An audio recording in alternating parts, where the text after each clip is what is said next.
ज्ञानेश्वर घुले पाटील। आज आपण डफवाडीचे सरपंच रौफ पठाण यांच्यासोबत भेट घेतली आहे। एवढंच नाही तर आम्ही त्यांच्या गावाबद्दल भरपूर ऐकले आहे। त्यांनी सरपंच म्हणून स्वतःच्या गावाचा भरपूर विकास केला आहे। त्यांच्या गावात आज जरी लाईट नसली तर सगळं काही सोलार एनर्जीवरती चालतं आणि आज ही मी बोलेल की परभणीसारख्या जे डिस्ट्रिक्ट आहेत त्याच्यामध्ये एका छोट्या गावाची प्रगती ही खूप जास्त झालेली आहे आणि अशा प्रकारची प्रगती आपल्याला प्रत्येक गावोगावी बघायला भेटावी। प्रत्येक गावामध्ये शाळा चांगल्या व्हाव्या, तिथले रस्ते चांगले व्हावे, लोकांना सगळे मूलभूत जे अधिकार आहेत पाणी, अन्न, वस्त्र, निवारा ह्या सगळ्या चांगल्या प्रकारचे उपलब्ध व्हावे अशी आमची आशा आहे।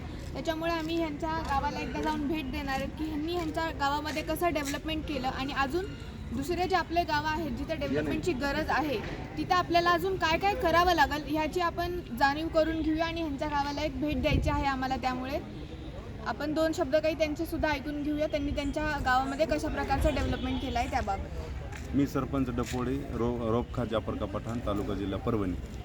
गावामध्ये आम्ही पिठाची गिरणी टाकलेली आहे, जे कर भरेल त्याला मोफत दळण आहे आणि गावामध्ये पूर्ण वस्तीमध्ये सोलार लाईट आहे आणि एक मोठं शादीखानासुद्धा गावाच्या लग्न कार्यासाठी बांधलेलं आहे आणि गावामध्ये पूर्ण रस्ते गट्टूचे करण्याचा माझा प्रयत्न आहे। त्याच्यापैकी काही झालेत, पण ग्रामपंचायत कार्यालयसुद्धा आमच्या गावात आहे।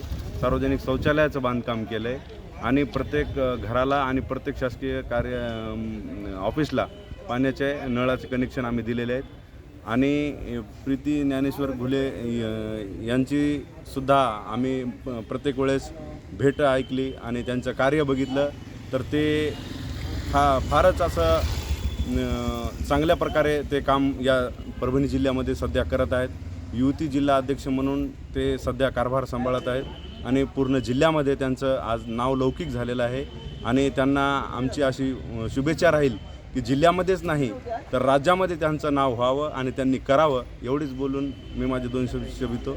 जय हिंद, जय महाराष्ट्र। लवकरात लवकर आम्ही ह्यांच्या गावाला भेट देणार आहेत। ह्यांचं गाव डफवाडी हे गाव आहे त्यांचं आणि अशा प्रकारची जर तुमच्यासुद्धा गावामध्ये काही चांगल्या गोष्टी झाल्या असतील तर आम्हाला नक्कीच सांगा आणि तिथे आम्हाला फोन लावून कळून द्या। आम्ही तुमच्या गावाला सुद्धा भेट द्यायला लवकरात लवकर येतो। धन्यवाद। जय हिंद, जय महाराष्ट्र।